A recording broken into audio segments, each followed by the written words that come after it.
Mercredi 30 novembre tombait un communiqué attendu mais cinglant de la Commission européenne. Elle a décidé d'ouvrir une enquête approfondie sur le projet d'acquisition de Lagardère par Vivendi, groupe contrôlé par la famille Bolloré. Le rachat pose problème parce que tous deux possèdent un géant de l'édition. Hachette, le numéro 1 français, 2,4 milliards d'euros de chiffre d'affaires, propriété de Lagardère, et Editis, numéro 2, 800 millions d'euros de chiffre d'affaires, propriété de Vivendi Bolloré. Rien qu'à eux deux, ils pèsent 50% du marché de l'édition français. Alors Hachette, par exemple, c'est Grasset, Fayard, Stock, le livre de poche, et Editis, c'est Robert Laffont, Julliard, Plon, 10-18, La Découverte. On connaît bien ce phénomène de concentration dans l'univers des médias, on l'a d'ailleurs souvent traité ici, il y avait même un On sort les dossiers sur le développement de CNews et l'acquisition d'Europe 1, mais les enjeux d'influence, de liberté de publication sont tout aussi importants dans le domaine du livre et de l'édition. Alors c'est parti, on ressort le dossier de l'Empire Bolloré, mais cette fois-ci on va parler de bouquins.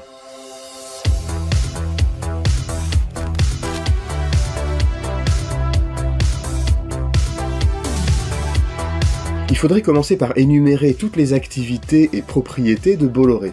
Ce que le sénateur David Assouline avait entrepris de faire lors de l'audition de Vincent Bolloré devant la commission d'enquête sénatoriale sur la concentration des médias. Dans les transports et la logistique, fret maritime, terrestre ou aérien, les opérations douanières, les concessions portuaires. Bon, apparemment ça prend pas mal de temps, donc on va laisser la vidéo dans un coin, on va la laisser tourner, y revenir de temps en temps, et on verra bien quand ce sera fini. Vivendi a acquis plus de 55% de Lagardère après une OPA réussie lancée en début d'année. Tant que ce rachat n'est pas validé par les autorités de la concurrence, Vivendi ne peut pas exercer tous ses droits sur ce groupe qu'il vient d'acquérir. Et en effet, la commission y voit une menace sur la concurrence. L'enquête préliminaire menée par la commission sur le marché indique que l'opération est susceptible de réduire de manière significative la concurrence sur les marchés. 1. De l'achat de droits d'auteur associés à des livres en langue française, 2. De la distribution et de la commercialisation de livres en langue française, et 3. De la vente de livres en langue française aux détaillants. Elle pointe aussi un risque tout particulier sur le segment des magazines People, c'est Paris Match de Lagardère et Voici et Gala de Vivendi. Rappelons également que l'opération donnera un contrôle total au milliardaire breton sur Europe 1 et le Journal du Dimanche. Et il faut ajouter que Lagardère, par exemple, c'est pas seulement de l'édition avec Hachette, mais c'est aussi l'enseigne relais, c'est-à-dire de nombreux points de vente dans les gares et les aéroports. Il y a C8, C-Star, CNews, Studio Canal, MyCanal, Canal VOD, Canal Plus Règle, la chaîne Canal. Cet été, pour répondre aux préoccupations suscitées par l'enquête préliminaire de la commission, les dirigeants de Vivendi avaient actionné le plan B. Vendre Editis, leur propre groupe d'édition, pour être sûr de pouvoir acquérir Hachette, le groupe d'édition de Lagardère. Et du coup ne pas être accusé de posséder les deux ou de vouloir les fusionner. Mais la commission n'est pas convaincue par le montage de cession d'Editis.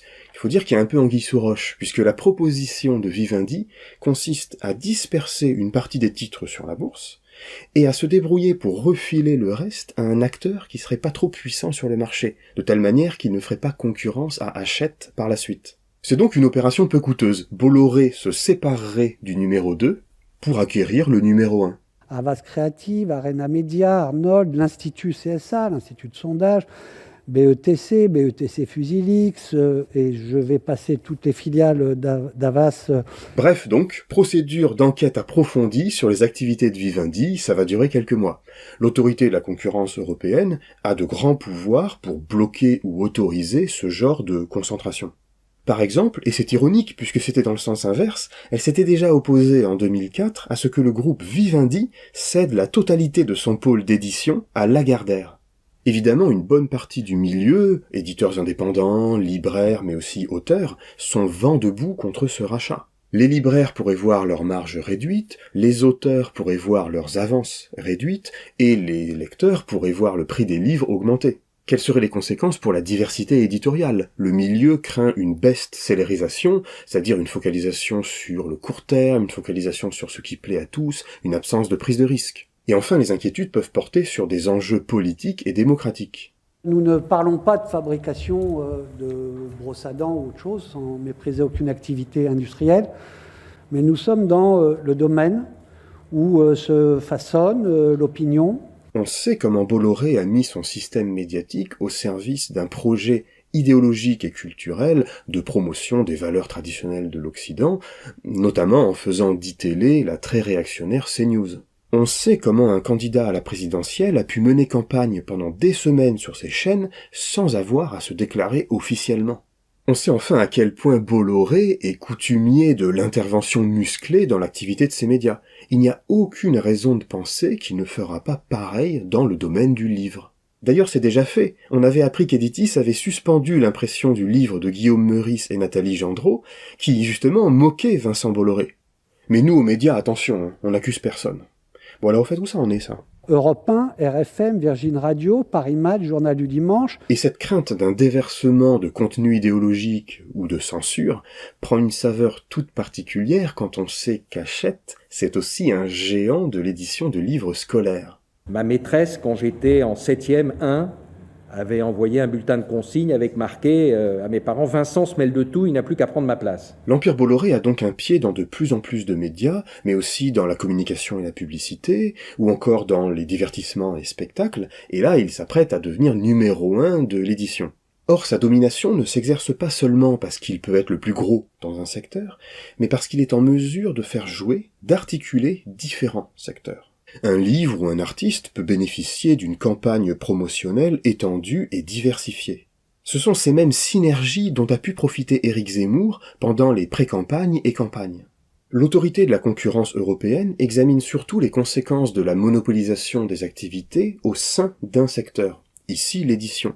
Mais on voit là qu'il faudrait élargir le cadre, parce qu'on a affaire à une pieuvre qui est capable de mobiliser et d'articuler plusieurs secteurs.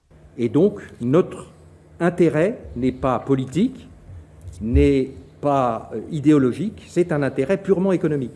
Par ses visées à la fois de monopolisation économique et d'hégémonie idéologique, l'Empire Bolloré menace la création littéraire, la production de connaissances et la vitalité démocratique. Devant tout ça, l'État français est quelque peu aux abonnés absents, vaguement endormi par la promesse de Bolloré de faire rayonner la culture française à l'international.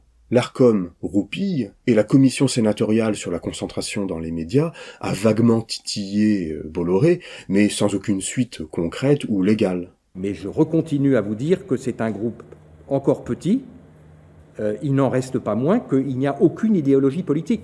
On se retrouve donc dans une situation doublement étonnante. D'abord, pour défendre les intérêts du secteur, des consommateurs lecteurs, mais aussi des citoyens, on s'en remet à la Commission européenne parce que l'État national est défaillant. Ensuite, parce que pour défendre ces principes démocratiques de liberté de la presse, de pluralisme médiatique, on est obligé de se reposer sur la notion économique de défense de la concurrence. C'est pas sûr qu'à long terme, ce soit la meilleure planche de salut. À la semaine prochaine. Etc. Donc, c'est de cela que l'on parle. Et j'ai envie de vous poser une question simple à la suite de cette énumération. Pourquoi constituer cet empire ?